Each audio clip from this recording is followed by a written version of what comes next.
শ্রীরামকৃষ্ণের গল্প পরম পুরুষ শ্রী শ্রীরামকৃষ্ণ থেকে। চারিদিকে অন্ধকার করে মুষলধারে বৃষ্টি হচ্ছে।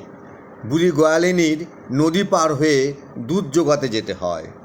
সেদিন দুর্যোগে পারাপারের নৌকো পেল না। রাম নামের কথা মনে পড়ল। ভাবলে, রাম নামে ভবসমুদ্র পার হয়, আর আমি এই ছোট্ট নদীটা পার হতে পারবো না? নিশ্চয়ই পারবো। রাম নাম করতে করতে নদী পার হয়ে গেল বুড়ি। যে বাড়িতে দুধ দেয় সে এক পণ্ডিত।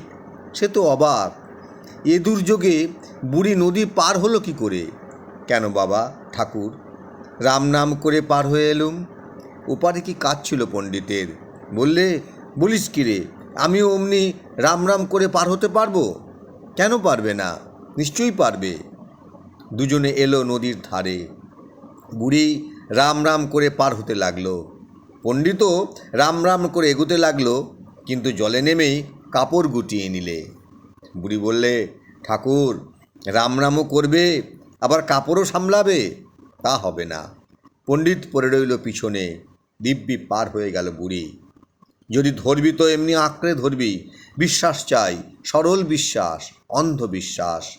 হাজরা টিপ্পনি কাটল। অন্ধবিশ্বাস? নিশ্চয়ই। বিশ্বাসের তো সবটাই অন্ধ। বিশ্বাসের আবার চোখ কি, ছিদ্র কি? হয় বলো বিশ্বাস, নয় বলো জ্ঞান।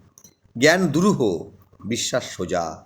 মার কাছে কেঁদে কেঁদে বলো, মা আমাকে ভক্তি দে, বিশ্বাস দে।